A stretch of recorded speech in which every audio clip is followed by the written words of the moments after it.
Hello everyone. ఫ్రిడ్జ్లో నేను store చేసేది చాలామంది అడుగుతున్నారనమాట, ఎట్లా స్టోర్ చేస్తారని. యాక్చువల్గా మార్కెట్ నుంచి వచ్చినాక అదే రోజు ఎంత లేట్ అయినా పర్లేదు ఇట్లా ఆకుకూరల మట్టుకైతే అన్నీ కట్ చేసి పెట్టుకుంటాను అనమాట. ఆల్రెడీ ఇవ్వండి, అంటే కట్టలు కట్ చేస్తా. ఇట్లా కట్టలు ఉంటాయి కదా, ఇది కట్ చేసి కొత్తిమీర ఇలా పెట్టుకుంటా. యాక్చువల్గా పేపర్స్ కూడా పెడతా, పేపర్స్ దొరకట్లేదు అనేసి ప్రజెంట్ అయితే ఇట్లా పెట్టేసిన. అండ్ ఇది వచ్చేసి మెంతి కూర.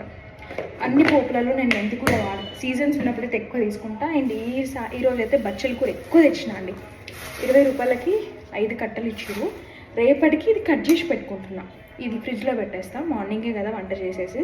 సో ఇవన్నీ కట్ చేస్తా. అండ్ మీరు బచ్చల కూర తెచ్చుకుంటే ఇట్లా కట్టలు కూడా వండుతారా? నేనైతే కట్టలు కట్ చేసిన, అంటే మినిమం ఆ కట్ట నుంచి రబ్బర్ బ్యాండ్ నుంచి ఇదంతా కట్ చేసేసి ఇదంతా చిన్న చిన్నగా చాప్ చేసేసుకొని స్టోర్ చేసి పెట్టేసుకుంటా. మీరు కూడా ఇట్లా చేస్తే డెఫినెట్గా కమెంట్ చేయండి.